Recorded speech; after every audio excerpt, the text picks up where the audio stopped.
नमः सिद्धिभ्यः। ओम नमः सिद्धिभ्यः। मंगलम भगवान वीरो मंगलम गौतमो गणी मंगलम कुंद कुंदार्यो येन धर्मोस्तु मंगलम सर्व मंगल मांगल्यम सर्व कल्याणकारिकम प्रधानम सर्व धर्माणाम जैनम जेतु शासीनम जैनम जेतु शासीनम जैनम जेतु शासीनम। मोक्ष मार्ग शनितरम वेतरम करुणताम जातरम विश्वतत्वानाम वंदे तद्गुण लब्धये। बोले समीचीन धर्म की जय, विश्व धर्म की जय, श्री मानव धर्म की जय, श्री महावीर भगवान की जय। श्री तीक्षित नेमिगिरी नेमिनगर के मूल श्री गजराठे आदिनाथ भगवान की जय, बोले द्वादश अंग जीन वाणी माता की जय, बोले आचार्य गुरुवर 108 नेमी सागर जी महाराज की जय। आचार्य श्री 108 दया सागर जी महाराज की जय। भव्य आत्माओं, यहाँ प्रसंग चल रहा है तत्वार्थ सूत्र का, और आज विशेष रूप से तत्वार्थ सूत्र के संबंध में 10वां अध्याय, और वह 10वां अध्याय हमारे आपके लिए काय का कारण है, काय का वर्णन किया हुआ है, मोक्ष का वर्णन किया हुआ है, हमारे कर्मों का क्षय करने का निमित्त कारण है, एवं हमारे लिए केवल ज्ञान की प्राप्ति कैसी होती है, और केवल ज्ञान के उपरांत भी निर्वाण की प्राप्ति में क्या क्या हेतु हुआ करते हैं, उन्हें बताने का हमारे आचार्य उमा स्वामी तत्वार्थ सूत्र के 10वें अध्याय में बताते। प्रथम सूत्र मोह क्षयाच ज्ञान दशवराश केवलम। मोहिनी कर्म का क्षय होने के बाद अंतर मुहूर्त के लिए क्षीण कषाय नामक 12वां गुणस्थान प्राप्त करे। ये मोहिनी कर्म का नाश हो जाता उस समय 12वां गुणस्थान प्राप्त करे, और उसकी उपरांत फिर एक समय में एक साथ ही ज्ञानावाणी, दर्शनावाणी और अंतराय, इन 3 कर्मों का और साथ में मोहिनी कर्म का क्षय हो जाने के बाद केवल ज्ञान की प्राप्ति हुआ करती है। ये हमारे साथ में अनादि काल से लगे चले आ रहे थे। वह मोहिनी कर्म अनादि काल से था, दर्शनावाणी कर्म हमारे साथ में अनादि काल से था, ज्ञानावाणी कर्म हमारे साथ अनादि काल से था, और अंतराय कर्म भी हमारे साथ में अनादि काल से था, और आज तक चला आ रहा है। अब आज जब मोहिनी कर्म का क्षय होता है, ये मोहिनी कर्म का क्षय होता है, तो 12वां गुणस्थान प्राप्त होते ही फिर इन 3 कर्मों को अपने आप ही पलायमान हो जाना पड़ता है।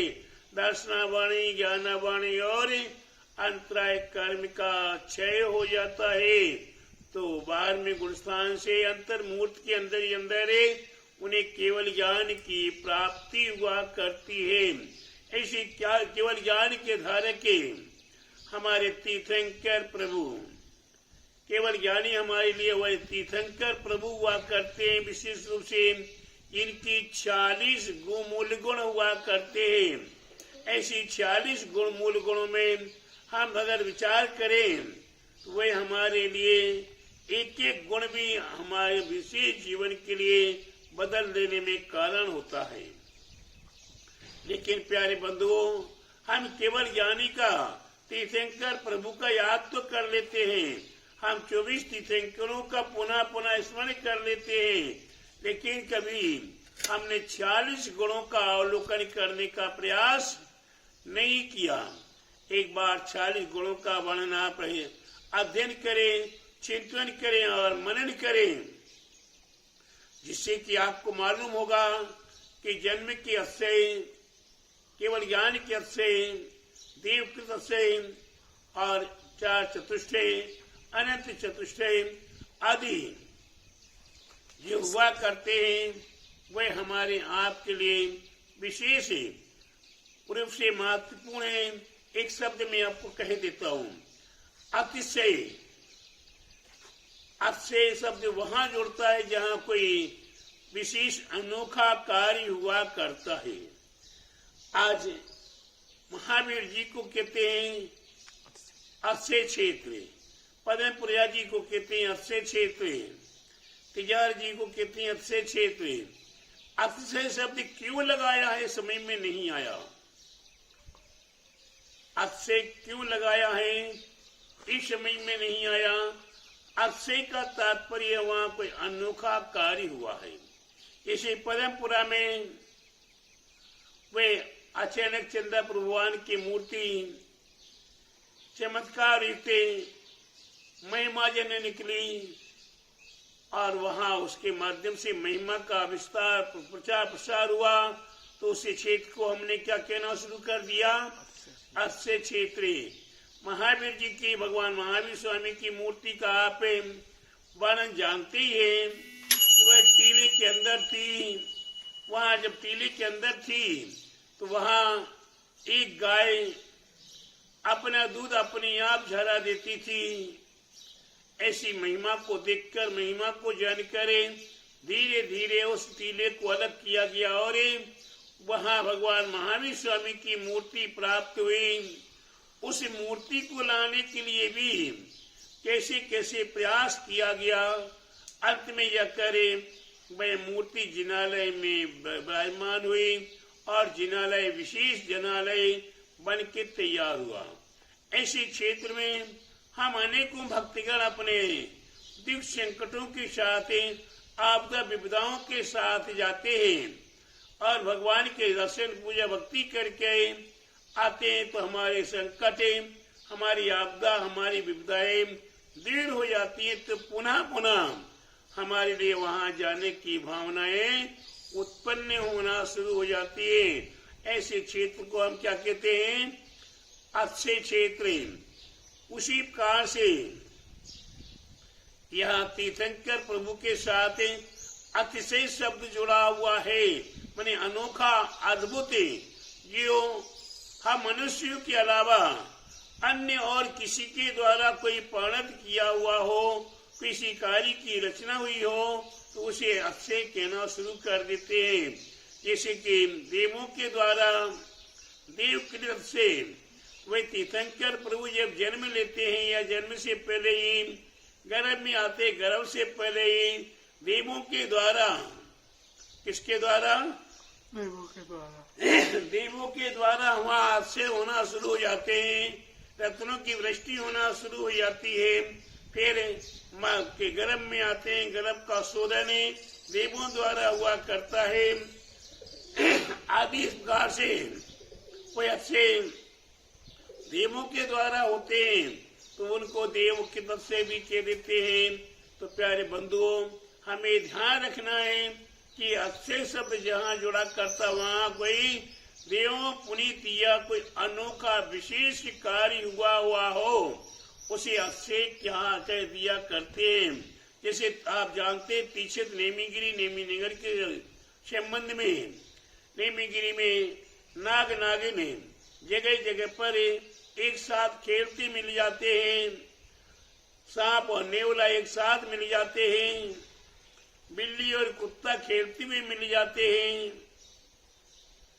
ये सांप और नेवला का देख दुश्मन है, एक दूसरे 36 का आंकड़ा है, केर वेर का संबंध है, लेकिन नेमीगिरी में वह भी आपस में खेलते हुए मिल जाते हैं।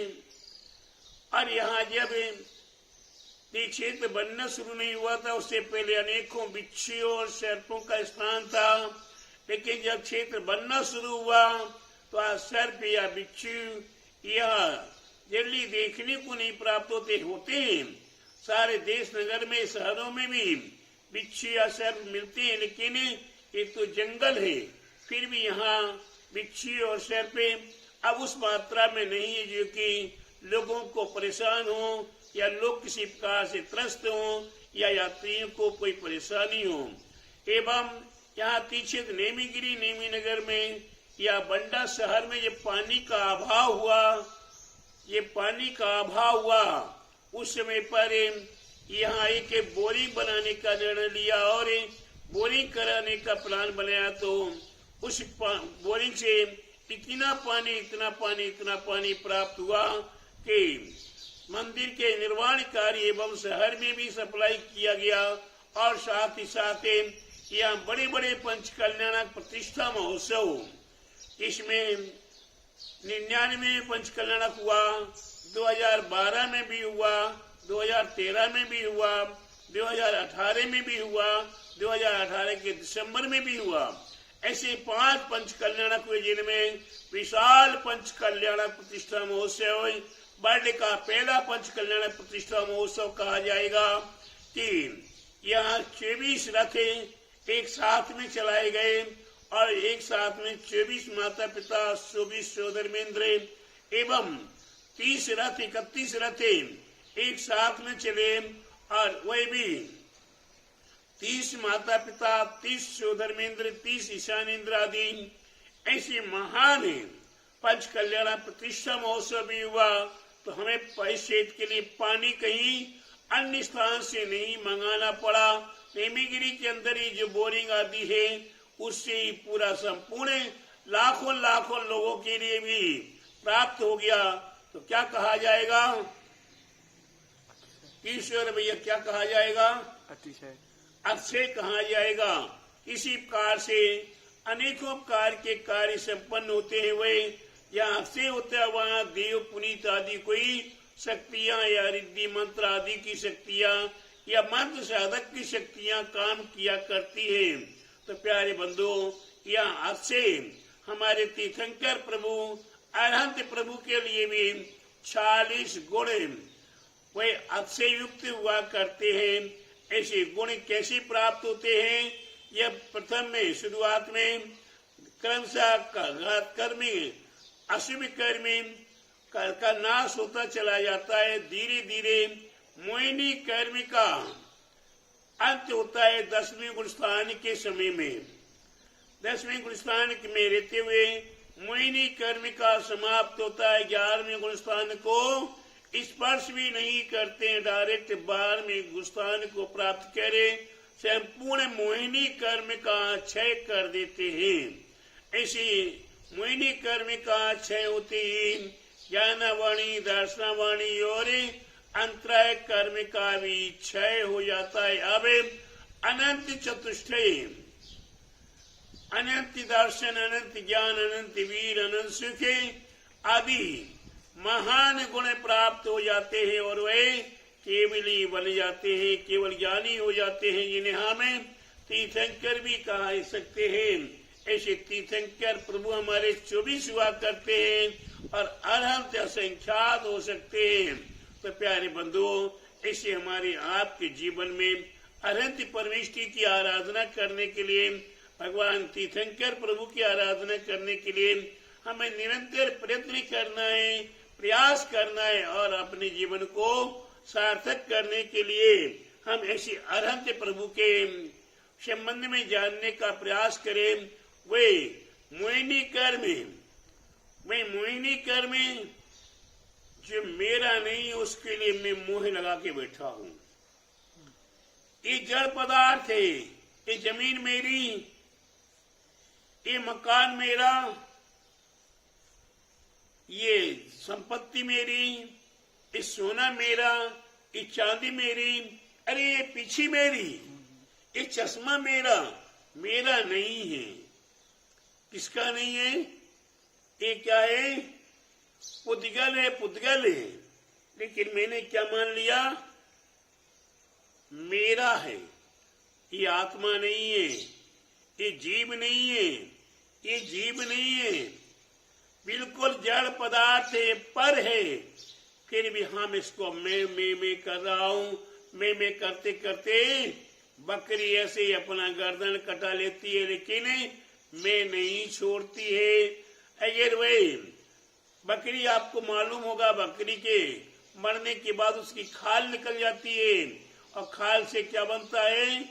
रुई धुनकने वाला एक यंत्र बनता है।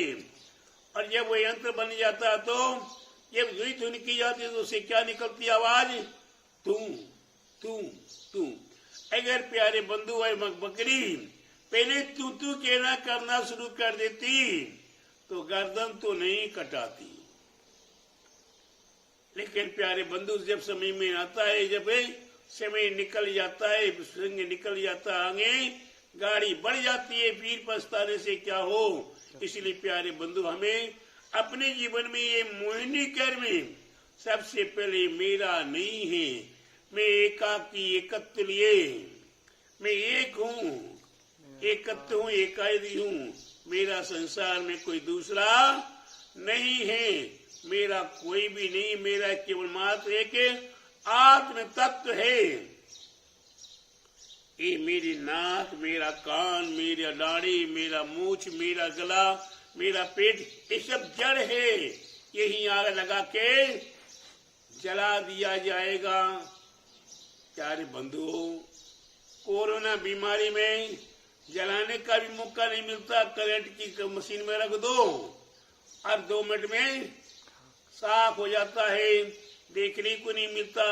तो प्यारे बंधु अपने जीवन को सार्थक करने के लिए ये मोहिनी कर्म में, फिर इसके उपरांत ज्ञानावान, दर्शनावान, अंतराय, इन कर्मों पर हमें ध्यान देते हुए इन सभी कर्मों का क्षय करना है, नाश करना है और 13वें गुण स्थान में पहुंचकर अनंत अवस्था को प्राप्त करना है। ऐसी भावना भाई यहाँ उमा स्वामी आचार्य महाराज ने 10वें अध्याय के प्रथम सूत्र में ये बता दिया कि अरहंत कैसे बनते हैं। कौन अरहंत कैसे बनते हैं? तो 4 घातिया कर्मों का क्षय कर देने के उपरांत अरहंत बना करते हैं। ऐसे अरहंत प्रभु को मेरा कोटि कोटि नमन बंदे ने नमोस्तु नमोस्तु नमोस्ते। बोले द्वादशांग जैनवाणी माता की जय। बोले आचार्य गुरुवर 108 परम तपस्वी वंचरी परम तेसी संत शिरोमणि निमिषागर जी महाराज की जय। आचार्य श्री 108 दया सागर जी महाराज की जय।